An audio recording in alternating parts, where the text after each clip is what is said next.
자, 삼성이 내년 하반기부터 도입한다는 창의력 면접, 창의성 면접, 요거에 대해서 잠깐 살펴볼게요. 솔직히 말하면 나도 얘네들이 뭘 하겠다라는 거는 잘 모르겠어요. 하지만 이게 이제 삼성 계열의 그 중앙일보에서 나왔던 기사를 이제 정리한 건데, 그 맥락에서 좀 살펴보고요.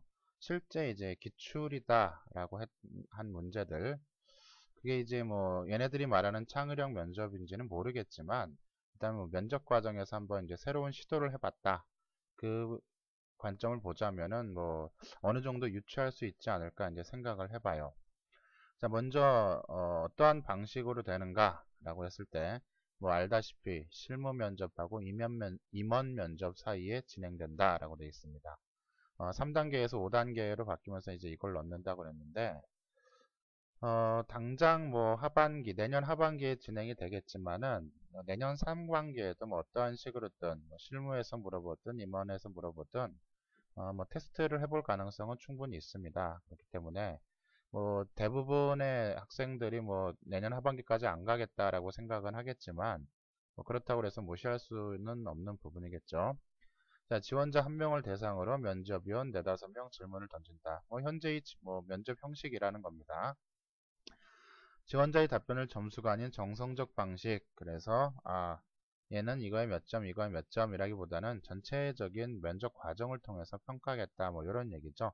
그래서 삼성전자 SDS 일부 직권에서 시범 운영했다고 하는데요. 삼성 SDS를 가지고 이제 물어봤어요. 삼성 SDS에서 뭘 물어봤냐면 요걸 물어봤다라는 거죠.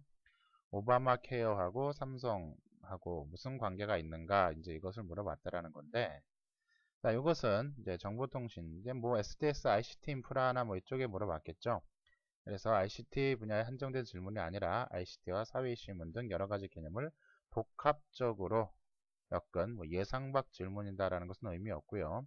뭐 돌발적인 상황, 뭐 큰 의미 없습니다. 복합적으로 엮은 걸 물어봤다라는 것이 면접의 핵심이다, 이런 거죠. 그래서 즉각적으로 자신의 논리를 해놓고 잇따라 반론을 제기한다.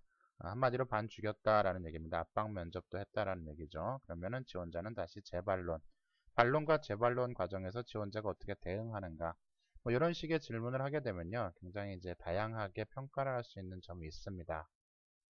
삼성의 창의성 면접은 구글의 토론 면접을 벤치마킹 했다라고 하는데, 이제 제가 보는 거는 뭐 벤치마킹은 아니에요. 왜냐면 구글의 면접 문제들은요, 이제 거의 수수께끼 형태의 문제거든요.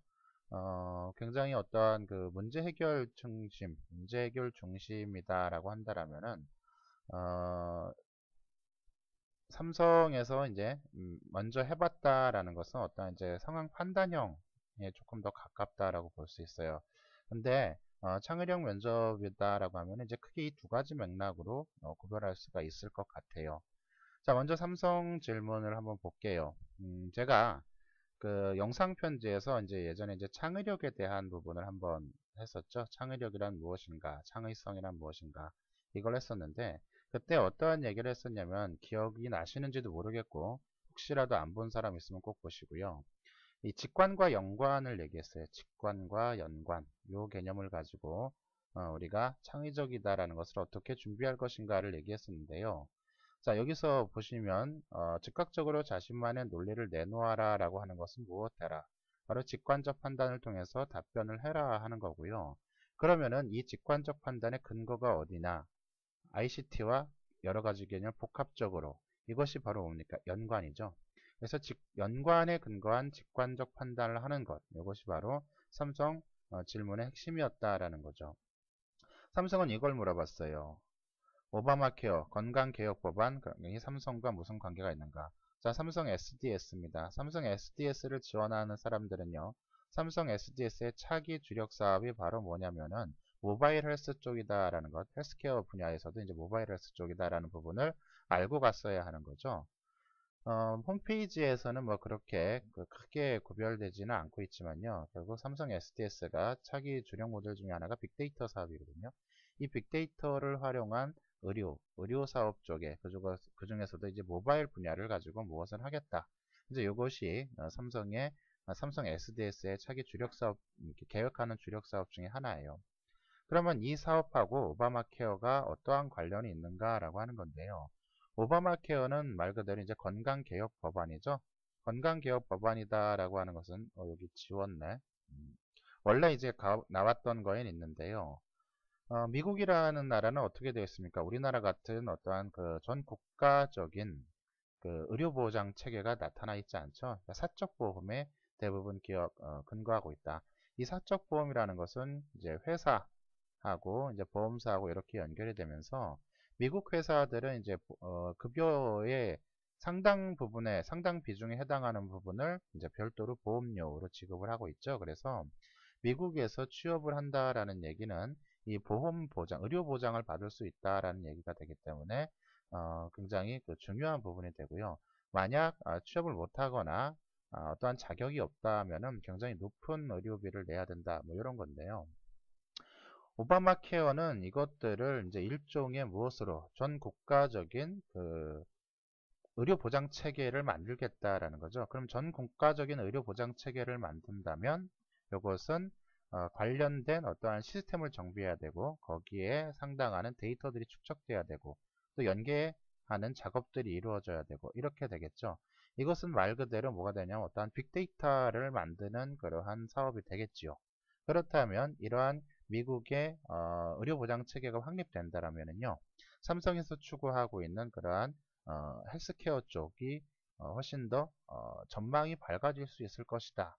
이러한 연관성들을 우리가 한번 생각을 해볼 수가 있어요. 그래서 이것은 사회 이슈 이것을 바탕으로 했었을 때 현재 자신이 뭐 지망하고자 하는 분야 또는 뭐 직무 이런 것들과의 연관성들을 평소에 좀 고민을 해봤냐 안 해봤냐 이런 것들을 묻는 게 되겠어요. 그래서 특별히 뭐 창의력 면접이다라기보다는 문제를 얼마만큼 이제 복합적으로 판단할 수 있느냐, 그리고 그 문제들 사이의 연관성을 어떻게 정리해가지고 직관적으로 대답할 수 있느냐, 이것을 묻는 것이 현재 삼성에서 진행됐던 그 창의력 면접의 일단은 그 핵심이다라고 이제 저는 보고 있어요. 반면에 이제 구글에서 한 거는 뭐냐면은요. 이것은 이제 그 연관적 사고도 있긴 하지만요. 직관적 사고긴 직관적 사고인데 어떠한 논리적인 과정, 논리 과정에 의한 직관적 사고 이것들을 물어보는 거죠. 이것은 이제 평소에 사람의 사고 체계가 논리적이다라고 논리적이냐 아니냐 이제 이걸 물어보는 거예요. 예를 들면 이제 이거거든요. 뭐를 하면 좋겠냐면 여기에 이제 황당한 사실은 이제 여기 이 화면에요. 오바마 케어를 제외하고 나머지 다 이제 구글이에요. 구글. 음, 황당한 질문이다라고 하는 건 이제 이런 것들이 이제 대표적으로 어떠한 논리적 사고, 논리적 문제 해결 과정 이것들을 물어보는 건데 우리나라에서도 이제 어떤 것들을 가끔씩 물어봤냐면 이런 게 물어봤어요.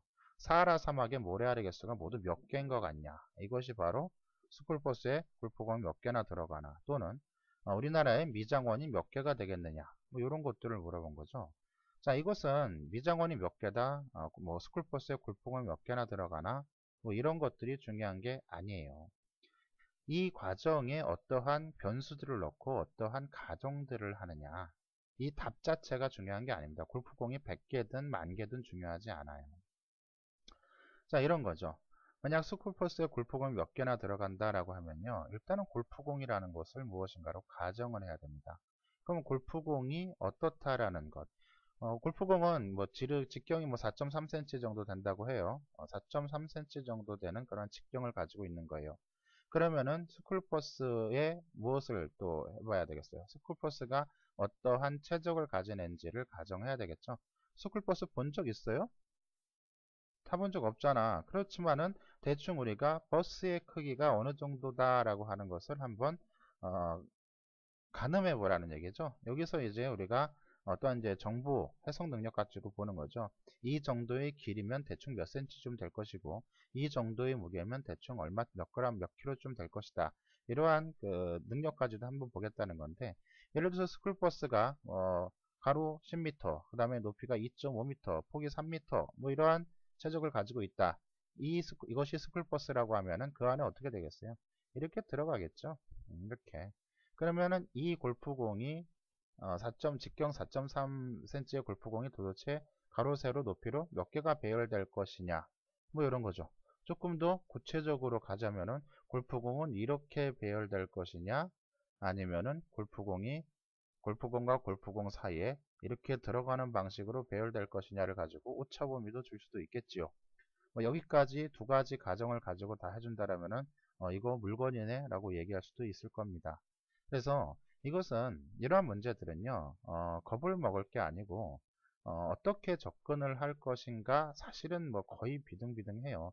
결국 이제 곱하기 나누기 과정, 뭐 더하기 이 과정, 사칙 연산의 과정을 가는데 가장 핵심적인 것은 전제, 다시 말하면 내가 이런 문제를 푸는 특정한 가정을 어떻게 표현할 것이냐, 이것이 논리적 사고의 핵심이다, 이런 얘기죠. 뭐 시애틀에 있는 모든 건물의 창문을 닦아주면 얼마나 받아야 하는가 라는 부분이죠. 그러면은 이것은 시애틀의 건물 개수를 추정해야 되고요. 그 다음에 시애틀의 건물이 유리창이 몇 개나 있는가, 이건 뭐예요? 가정이에요. 그러면은 이것은 어떠한 가정을 할 수가 있어요? 뭐 통상적으로 이러한 가정, 그러면 건물의 크기도 다 다르니까 어떻게 돼요? 건물의 크기도 다 다르니까 이것들을 평균 내가지고 예를 들어서 10층 건물이고 각 층에는 유리창이 몇 개 있다, 뭐 100개씩 있다, 이렇게 뭐 해요? 하나를 모델화 시켜야 된다는 거예요. 모델화. 하나의 모델화를 시키고 나서 이 모델에 대해서 내가 이것을 적용해서 유리창 하나를 하루에 몇 명이 닦고, 이 몇 명이 닦는데 그렇다면 인건비는 얼마가 될 것이며, 이 인건비에 대해서 나는 총 얼마를 받겠다, 이런 식으로 나오는 것, 즉 문제 해결 과정 속에서 어떻게 이 복잡한 서로 상황들을 모델화, 다시 말하면 단순화시켜서 우리가 정리할 수 있겠는가, 이것입니다. 굉장히 우리가 여러 가지 상황들이 있잖아요. 이 상황들. 근데 이 문제 해결을 할 때 어떻게 하는 겁니까? 이 복잡한, 즉 이렇게 되는 복잡한 상황들을 다 어떻게 돼요? 한 군데 모아놓고 단순화시킨다. 이거 어디서 배운 겁니까? 이게 우리가 언어 추리에서 배운 거 아니에요. 추리라는 것이 결국은 뭐라고 그랬습니까? 그냥 추론하거나 아니면은 뭐 찍어서 푸는 거, 머리 좋아서 푸는 거 아니다라고 그랬잖아요. 모든 정보들을 한 군데 모아놓고 이것을 단순화시켜 놓고 내가 이것을 판단하는 과정, 이것이 바로 추리의 맥락이라고 그랬죠. 똑같습니다. 그래서 우리가 수리, 자료 해석, 그다음에 추리, 이거하고요, 사실은 이 문제들하고는 크게 차이가 나지 않는다, 이런 겁니다. 그래서 오히려 이런 구글 면접 유형들은요, 몇 가지만 이렇게 훑어보게 되면 사실 여러분들이 큰 어려움 없을 것이고요. 이제 뭐 이런 거죠. 업무 지식과 비전을 물어보는 거. 6개월 안에 1억명을 확보할 방안을 세워봐라. 자, 이런 것들은 이제 조금 떻게 보면 뭐랑 비슷해요? 아까 삼성의 질문하고 비슷한 거죠. 이것은 자신의 이제 직무하고 관련된 어떠한 그 구체적 지식 내지는 사고력, 그 다음에 어떤 여기서 말하면 이제 비전이죠. 얘가 이것을 어느 정도의 비전을 가지고 추진할 수 있는 또는 방안을 낼 수 있는가, 이런 것들을 물어보는 거예요. 어떤 식으로 나올지는 모르겠지만 제가 일단은 봤었을 때는 이런 거죠. 연관과 직관, 즉 자신의 직무와 또는 전공 또는 회사의 사업과 기타 변수들, 즉 서로 평소에는 관련 없을 것 같은 그러한 연관 변수들을 항상 끊임없이 서로 연결시켜서 생각해보는 그러한 연습을 좀 하게 된다면요, 조금 더 편하지 않을까. 요거랑 이제 조금 관련된 부분이 뭐냐면은 제가 이제 툭 던지는 질문 게시판을 하나 만들어 가지고 한 두 가지 정도를 툭 던져봤죠. 그랬을 때 이제 제가 질문을 했을 때 처음에는 사람들이 어떻게 했습니까? 어떤 단편적 접근들을 막 이렇게 하려고 했는데 뒤로 갈수록 이게 이 단편적 접근들을 서로 연결시키려는 그런 시도들이 조금 나오고 있죠. 이것이 바로 뭐냐면 이게 연관적 사고예요. 연관적 사고. 이 연관적 사고를 여러분들이 어, 얼마나 하고 있는가, 이것을 물어보는 것이 바로 창의력 면접이고, 도대체 이것을 어떻게 해야 되느냐라고 그닥 걱정할 필요는 없습니다. 평소에 제가 늘 주장하는 대로, 강조하는 대로 사고, 생각하기, 읽기 이런 것들을 통해서 차근차근 실력을 쌓아 나가게 된다면요, 그닥 당황하지는 않을 것이고요. 다만 이제 약간의 연습은 해야 되겠죠. 연습을 통해서 실전 감각을 좀 키우는 것. 이건 연습은 바로 뭐냐면 속도의 문제입니다. 속도. 이것을 뭐 1시간 준다라고 하면 누구나 생각할 수 있을 거예요. 하지만은 굉장히 빠른 시간 내에 나와야 되고요. 그 다음에 또 하나는 뭐냐면 이 연습이 중요한 이유가 바로 이제 대응 능력이죠. 대응. 어, 반론에 대해서 어떻게 재반론할 것인가. 자, 이런 것들은 이제 한 가지 아쉬운 것이 이제 우리가 이러한 강의나 뭐 온라인 뭐 이런 걸 가지고는 조금 하기가 어려운데요. 물론 이제 저하고 여기는 있을지를 모르겠지만은 저하고 면접 수업을 해본 학생들 같은 경우에는 아마 뼈저리게 한번 느낀 경우들이 있습니다. 그렇기 때문에 어쨌거나 이제 그게 아쉽긴 하지만 충분히 그래도 여러분들이 어느 정도 대비는 할 수 있을 것이다. 그래서 너무 걱정하지 마시라 라는 차원에서 간단하게 한번 살펴봤습니다. 마칠게요.